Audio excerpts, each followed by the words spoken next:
여러분, 매일 건강을 위해 채소 많이 드시죠?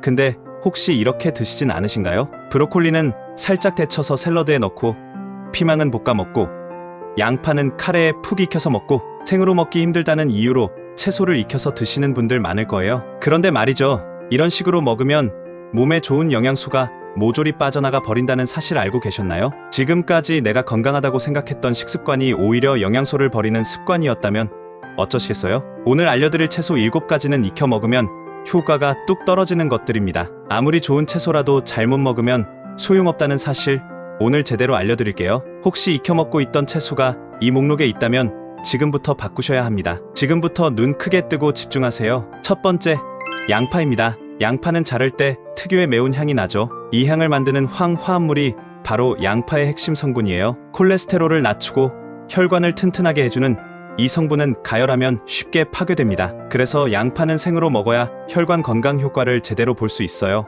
양파를 얇게 채 썰어 샐러드에 넣거나 생으로 곁들여 먹는 게 가장 좋습니다. 두 번째, 브로콜리입니다. 브로콜리는 항암 효과로 유명하죠. 그 핵심 성분이 설포라판이라는 것인데 문제는 이 설포라판이 열에 약해서 익히면 거의 사라져버린다는 겁니다. 특히 물에 삶아 먹으면 최대 90%가량이 파괴돼요. 생으로 먹기 힘들다면 데치는 시간을 최소화하거나 살짝 찌는 정도로 조리하는 게 좋습니다. 세 번째, 피망입니다. 비타민C가 굉장히 많은 채소로 알려져 있지만 피망도 익히면 문제가 생겨요. 비타민C는 열에 약해서 가열하면 대부분 파괴됩니다. 특히 고온에서 볶거나 구우면 비타민C가 거의 사라지기 때문에 피망은 샐러드처럼 생으로 먹는 것이 가장 효과적입니다. 네 번째, 마늘입니다.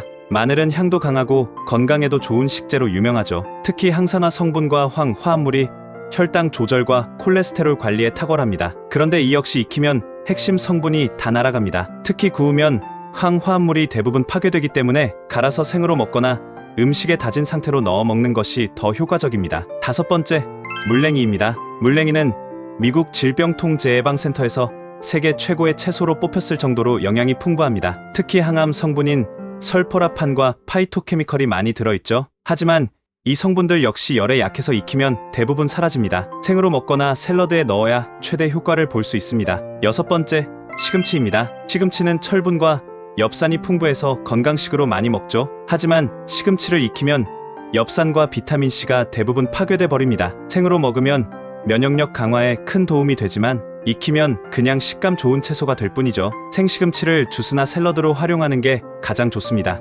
마지막 7번째, 고추입니다. 고추에는 캡사이신과 비타민C가 풍부해 혈액순환과 피로회복에 좋습니다. 하지만 고추 역시 가열하면 비타민C가 사라져버리죠. 생으로 먹으면 캡사이신 효과까지 더해져 신진대사를 활발하게 해줍니다. 익히기보다 생으로 고추를 섭취하는 게 건강에 더 이롭습니다. 여러분, 익혀 먹으면 건강하다고 생각했던 채소들이 사실은 생으로 먹어야 영양소를 최대한 섭취할 수 있는 경우가 많습니다. 양파, 브로콜리, 피망, 마늘, 물냉이, 시금치, 고추까지 오늘부터 이 채소들은 되도록 생으로 드셔보세요. 건강하게 먹고 있다고 착각했던 습관, 이제는 바꿀 때입니다. 작은 변화가 큰 건강 차이를 만든다는 것 꼭 기억하세요. 영상이 공감되시면 구독, 좋아요, 공유 누르시고 많은 분들과 정보 나누세요.